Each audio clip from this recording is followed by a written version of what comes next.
السلام عليكم ورحمة الله وبركاته.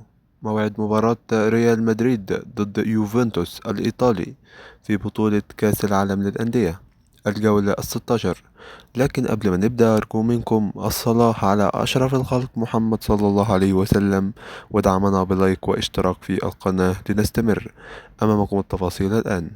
يستضيف ملعب هارد روك ستاديوم مباراة قوية تجمع ما بين ريال مدريد الأسباني ضد يوفنتوس الإيطالي في بطولة كأس العالم للأندية الجولة الستاشر.